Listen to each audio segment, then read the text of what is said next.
my 8th instalment of Menopause Mondays. Today we're talking about menopause and joint pain. It's one of those things that a lot of people seem to be bothered with, and actually as I was going through perimenopause and into that menopausal, postmenopausal phase of my life, I must admit I do notice my joints take a little bit longer to get going in the morning. So, if you're finding that you're getting more snap, crackle and pop from your joints than you are from your breakfast cereal, it could be that you need to take measures to help just alleviate the joint pain that you might be getting due to menopause related issues. Now, what I'm going to say today is probably going to help everybody with joint pain. Specifically, this is directed to us ladies going through the menopause years, the delights of the menopause years. But for anybody with joint pain, there are certain things that I'm going to talk to you about today, which are going to help you across the board. So if you're a fella, hang on in there. Oh, and I know you guys, you fellas, I've been receiving messages recently, and I really appreciate it. Thank you, because I know you're listening in because it's helping you better understand what your wives and girlfriends and significant other halves are going through. So I'm really happy to hear that. When I started this, I just thought it'd be for women, and I'm really happy that it's helping you guys understand what she might be going through. So she hasn't turned into a raving lunatic at all. It's just hormones. It's just a period of our lives. It will get better. So just hang on in there. Be nice to her. Run her lots of Epsom salt baths. They're really, really good. Buy her lots of dark chocolate and dark green leafy vegetables. Literally, they're the cure-all. But I'm going to go into all that in more detail in a minute. So essentially, as we go through the menopause, our perimenopause, our estrogen levels are all over the place. They're sky high and then they're low, and that often contributes a lot to the mood swings and the insomnia and all that kind of stuff, which I've covered in previous episodes. They're all on my IGTV, so go check them out.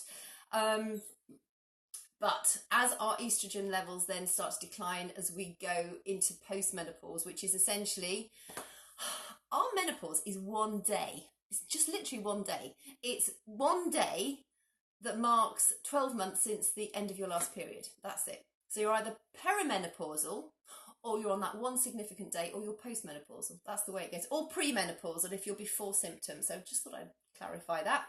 So most of us, with declining estrogen levels, it tends to happen in your postmenopausal years. And that declining estrogen causes so many different problems. I'm going through it the natural way. I have nothing against HRT or bioidentical hormone therapy. If that works for you, go for it. I want to go natural because I really feel the menopause is a natural process, and we have a lot of cancer and we have heart disease in our family, and there ain't no way I'm sticking something in my body which might increase my chances for cancer. So I'm going down a healthy living route and trying to go as natural as possible. And I have to say, I am surfing that menopausal wave extremely well. I feel on fine form. But I do get a little bit of joint ache. I know after cutting my hedges, my fingers are a bit stiffer than they would used to be. And I just feel a little bit stiffer. So I'm taking the necessary measures to try and combat that as much as possible. And I thought I'd share everything that I've learnt and researched as far as joint pain and estrogen goes. So, and sort of menopause goes. So one of the main things, as our estrogen levels reduce, we dry up. It's just like, there's nothing attractive about it at all. It affects our skin, it affects our bones, it affects our dryness down there, our lubrication, our skin, our eyes, our mouths, and we just start to dry up and wizen. It's not a good prognosis. So just keep drinking loads and loads of water. But I'll go into that as we sort of progress through the various points. But hydration is just so incredibly important. But I'm going to try and stay on track, because I know I do gabble, and I'm going to try and follow a plan. I've even written a few notes because I don't want to get off track like I normally do. So there's lots of sort of sciencey stuff that I want to share with you, because I think it's really important. Everybody says, oh yeah, estrogen levels decrease, hence you're going to have this. Yes, but why does it happen? I'm really interested in kind of the science behind why it happens. I'm not a professor, I'm not scientific really. I love engines, but I don't think that helps much with menopause. So, but I think it's really important to understand why we are having these sorts of problems. So essentially, joint pain comes from a number of things. Declining estrogen underlies all of them. However, as we go through the menopause, we all have an increased risk of osteoporosis, brittle bone disease, bone softening, osteomalacia, and we are more prone to breaks and fractures and just degenerative joint disorders. It's just such a joy. And the reason for that is, as we go through the menopause, our estrogen levels drop, we become less able to absorb calcium from the body. And also we have an enzyme which enables us to convert vitamin D into calcitriol, which is the hormone of vitamin D that the body can use, which then helps us absorb calcium. So that whole system works by, first of all, ideally we're out in the sunlight and we're absorbing vitamin D from ultraviolet light, or we're absorbing vitamin D from the food that we eat, or we're absorbing vitamin D from the supplements that we take. And a lot of us are vitamin D deficient, and vitamin D is one of those things you really don't want to be deficient in. You also don't want to overdose on it. I wrote a blog post about 2 years ago, and it is just crucial for our health on every level: cancer, heart, mental health, absorption of calcium. And so what happens is we take in the vitamin D from food, supplements, or the sunlight, and then that gets stored in the fat cells of our body, and then at some point our body converts that into calcitriol, which we then can use to absorb calcium from the body. Well, as our estrogen levels decline, we become less proficient at absorbing calcium, and it just has this negative effect on our ability to basically build strong bones. So it's really important to make sure that you are eating the right foods in order for maximum calcium intake.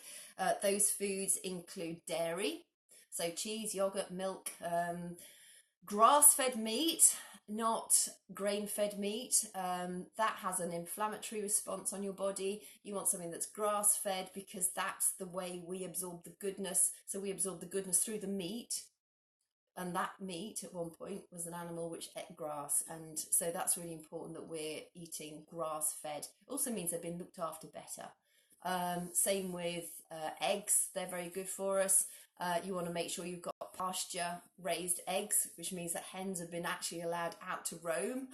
Shock horror, yes, hens are allowed to roam outside and they're not supposed to be kept in tiny little cages and battery hens. It amazes me that practice still goes on, but it does. So try and make sure when you're buying meat, you're buying happy meat if you eat meat, and you're buying happy eggs if you eat eggs, just to make sure that the animals are well looked after as best they can be. There's so much cruelty out there, it really just drives me nuts.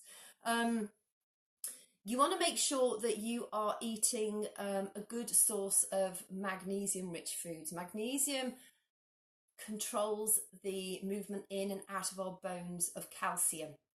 And obviously, if we haven't got enough calcium in our bodies, we're going to suffer with our bone strength again. So magnesium, we need a lot of it, and we don't create it ourselves. So it's something that we need to make sure we're eating magnesium-rich foods.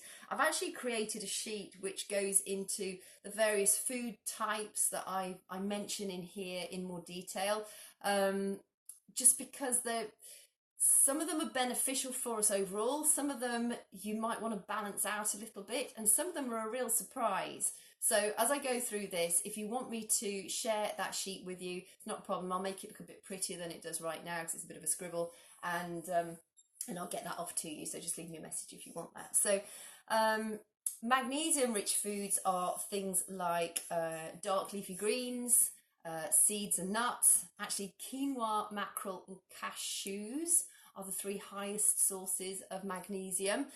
Broccoli, dairy, whole grains, that sort of thing are high in magnesium. So make sure you've got plenty of those in your diet.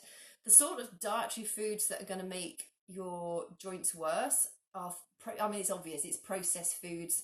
It's foods high in sugar, because those are acidic forming, and those are not going to help your joints at all. So anything high possibly in wheat or gluten. A lot of people have an inflammatory response to wheat and gluten. Dairy, a lot of people have an inflammatory response. In fact, I've even read articles that say we are all dairy intolerant to a certain degree.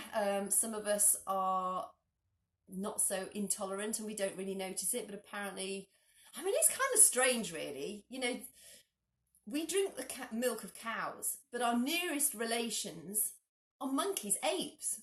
Would you ever consider drinking the milk of an ape? I'm not sure I would. Maybe if it, you know, we'd started years and years ago, it would be normal, it would be accepted. But when you think about it, are we really supposed to drink the milk of cows? And particularly now, as so many farmers overload their cattle with growth hormones and various, what they called, antibiotics and things, we're all getting that stuff too. So I tend not to drink milk at all these days, not cow's milk, and I don't eat much dairy either. I do eat the odd slice of cheese. It's just a real fetish I have sometimes. But and on the whole, the idea of milk is just like, so yeah, I mean, maybe do your own research on milk. I've done quite a lot, and it just puts me off the whole idea when you start going down that route. But I'm not here to turn you off dairy. I'm just mentioning that you may have an inflammatory response to it. Obviously, alcohol isn't going to help your joints, nor is tobacco, but that's not going to help anything anyway. You want to make sure that you are well hydrated, as I mentioned earlier. Now, inside our joint capsules, most of them, so like our elbows, our wrists, our shoulders, our hips, our ankles, our knees, they're in a synovial joint, and that basically means that we've got fluid in that joint, and we have a cartilage that surrounds the various ends of the bone, so they all move around each other nicely. If we're dehydrated, we cannot detox the body sufficiently, efficiently enough in order to perhaps remove things like uric crystals, which are what you get in your joints if you've got gout, and they can cause so much inflammation and pain. So you really want to make sure that you're staying well hydrated, just so that the synovial joints are staying well kept. You know, when you think we've got falling estrogen, so we're already, there's a battle that we've got on our hands, and it's really up to us to take those steps in order to try and alleviate some of the issues that we're going to be confronted with. And we can do that a lot through lifestyle choices and through diet. Water is a really simple one, so just make sure you're drinking enough water. To make sure you're drinking enough, you need to weigh your body in pounds, divide that by 2, and the answer is the amount of fluid ounces on a daily basis that you should be drinking as a minimum. If you're having a lot of hot flushes, you're probably going to want to up that amount a little bit. So also, this is something really surprising. Foods in the nightshade family can be inflammatory. Now, a lot of these foods are considered as very, very healthy for us, and I love them, but a lot of people have an inflammatory response to them. So in the nightshade family, I was amazed. That includes things like goji berries. I mean, I eat goji berries every single day. Tomatoes, I eat tomatoes every day. Bell peppers, I eat those most days. Chili, I eat that most days. Paprika, I actually eat a lot of that too. What else? Those are the white potatoes. I love potatoes. But those are all in the nightshade family. And people with autoimmune diseases, often something like rheumatoid arthritis, by cutting out the vegetables that fall within the nightshade family, they actually don't have that inflammatory response. So bear that in mind. Oh, also eggplant, aubergines, those are part of the nightshade family. So make sure that if you're getting joint pain, perhaps try and remove those things out of your diet. Just see if it makes a difference. One of the best things that you can do is just keep a food diary and track it. So each day, you know, list what you've eaten. The next day, have you got joint pain? If you have, try and remove a few of the things that perhaps I'm mentioning today. And if your joint pain is less the following day, it could be that there's a food there that is a trigger for you and that's creating that inflammatory response. What else did I want to say? what else? Yes, oh, anti-inflammatory foods. So things that are going to benefit you. There's a ton of them. I'm going to go into omega-3s and omega-6s in a minute because this is quite an eye-opener as well. Anti-inflammatory foods are things like turmeric. So if you like curries, you're onto a winner because a lot of the spices, as long as it's not cayenne pepper, what did I just say? Paprika and chili. It's a bit of a tricky one with curry. But things like turmeric, ginger, garlic, they are incredibly anti-inflammatory and those are going to help you relieve your joint pain basically. But they're going to, if you can put your body into an anti-inflammatory state, then it's going to help you on every single level in any case. That goes from, you know, helping get rid of belly fat to boosting your immune system to all sorts of different things. So just remember that this isn't just joint pain related. Anything anti-inflammatory is going to be beneficial for you. Things like berries are high in antioxidants and polyphenols. Things like camu camu. It's one of the richest sources of vitamin C that you're going to get hold of. I drink a daily shake, which contains a lot of the things I'm mentioning now, but camu camu is in it. Cherry, dark cherry juice, the tart, you don't want it sweetened. So dark, or blueberries or raspberries, but dark cherry juice specifically is a lot of people write about it with its benefits for joint inflammation and helping to reduce the reduce the inflammatory response. Dark leafy greens, chocolate, great, love it. Spinach, broccoli, those sorts of things are going to be anti-inflammatory and help your joints. Now, so I want to move on to omega-3s and omega-6s. So these are essential fatty acids which the body cannot make, so we have to get them through from our diet. Most of us in the Western civilization, we eat way more omega-6s and we don't eat hardly enough omega-3s. Omega-6s tend to just be in our general diet, so grain-fed meat, what else? Oils, oils. Watch what you're eating with your oil, or watch which oils you're using. So things like soybean, corn oil, sunflower oil. And this is a horror for me, nuts and seeds, because I eat loads of nuts and seeds. But they are quite high in omega-6s, and I was just literally blown away by that. I always eat walnuts and almonds because I know they're really good for me, also high in magnesium. But they're also high in omega-6s. So to balance that out, you need to be trying to add 2 portions of fatty fish to your diet every week, ideally.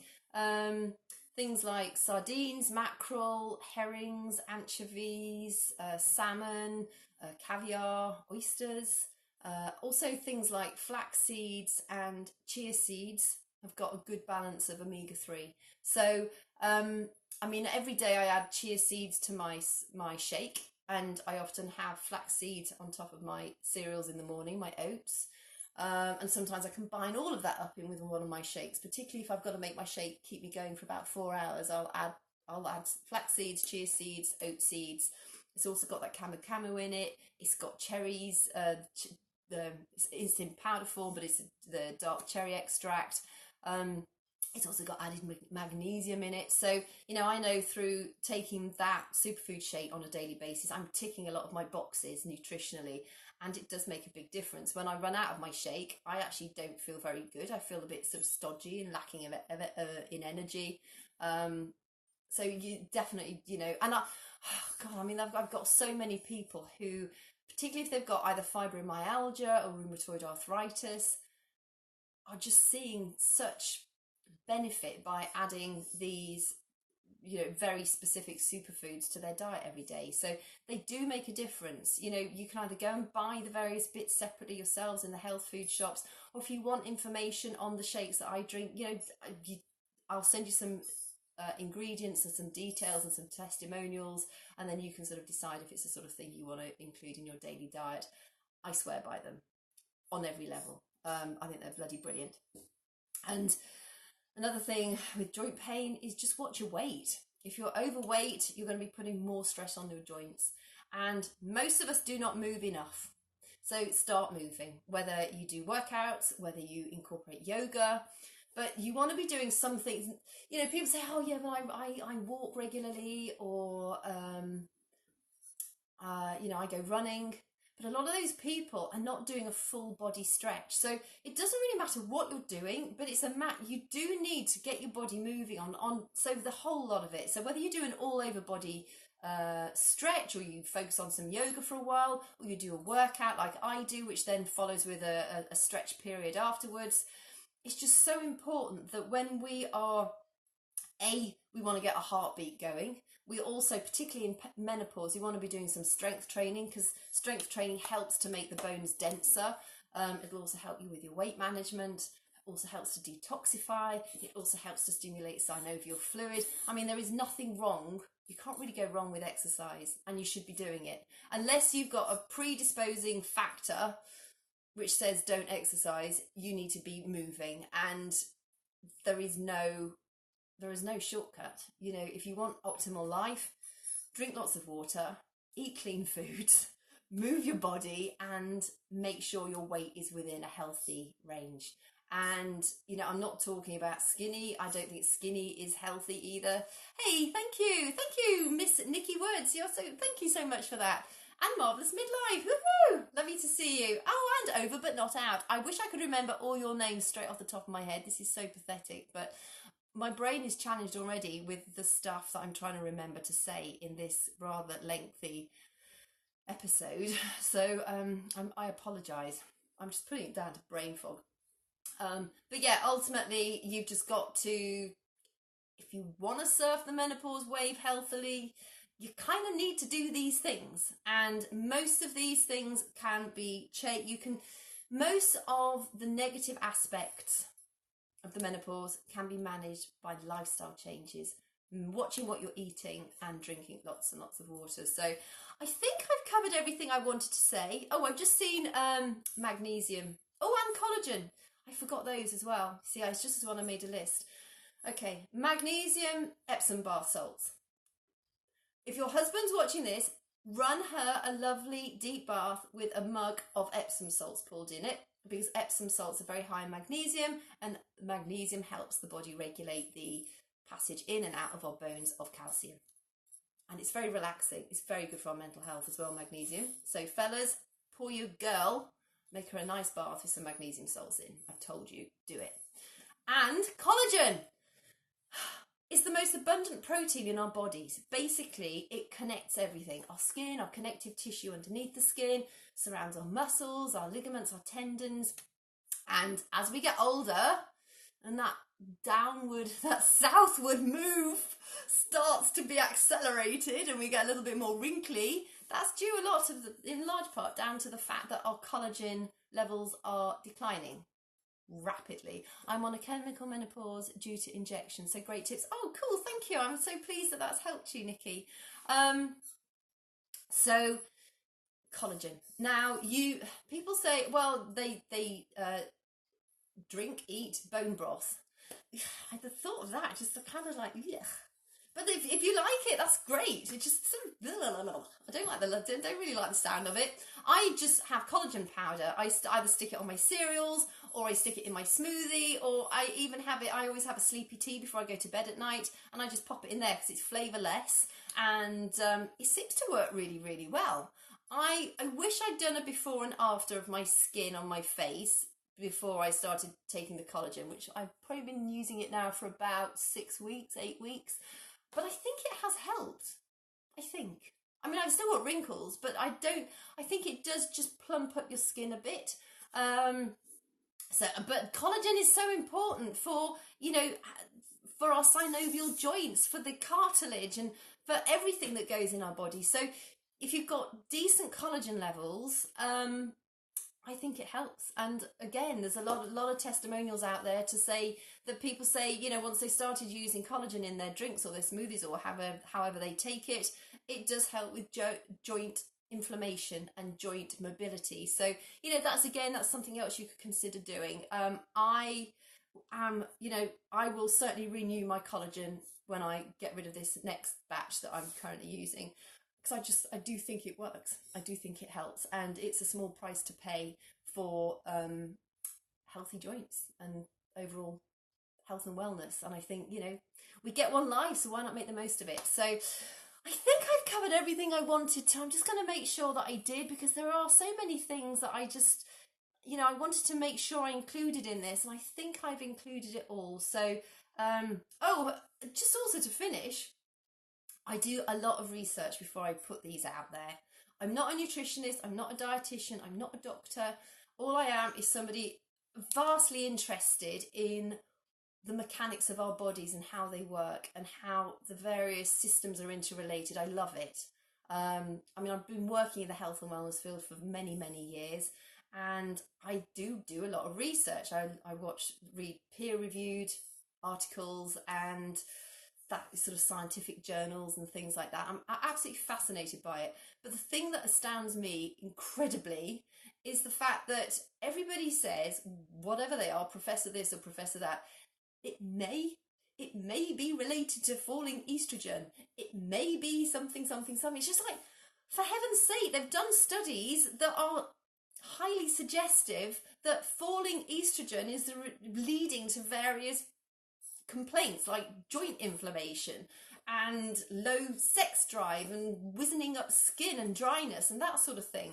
And nobody says conclusive evidence. And when I was looking for joint pain, because I wanted to find out if there is a clear link between declining estrogen and inflammation in joints, all the studies, the ones I found, all said there is an indicator, but it's not been conclusively proven. It's so frustrating. So I just think you just have to read between the lines. I really and truly feel that perhaps we ought to invest more time in the menopause and learning about how things affect us.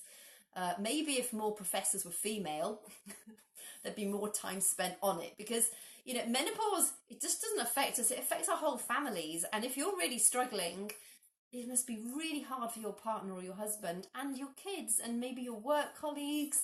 If you're running a team of people, it must be, I mean, it's really tough, not just on you, but the people that surround us as well. And I think it's something that we need to keep learning more and more about and educating ourselves, and also just becoming really aware of how we respond to certain things in our life. So, you know, just be aware that lifestyle changes, I'm absolutely convinced, can make a massive, massive difference. And if you want me to send the food lists of stuff that I've created, I basically made a list of magnesium-rich foods, anti-inflammatory foods, omega-3 strong foods, omega-6 strong foods, so that we know which ones to sort of back off and which ones to improve, so we get that ratio of omega-6 to omega-3 better.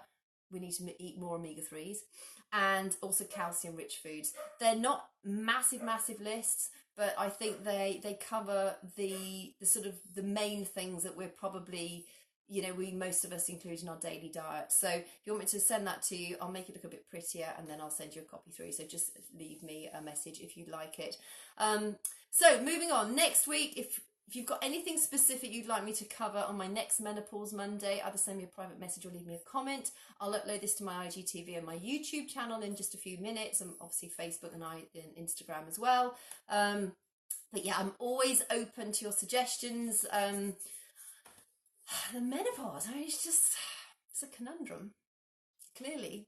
But there are so many things we can do. So let me know what your suggestions are, and I will look forward to, well, I'll be here on Wellness Wednesday. Not quite sure what my topic's going to be yet for Wellness Wednesday. So again, if you've got something general you want me to cover, send me suggestions. Otherwise, I will see you back here with a little bit of luck next Monday for my next edition of Menopause Monday. So thank you for joining me. I really appreciate it, and I will look forward to seeing you again soon. Bye bye.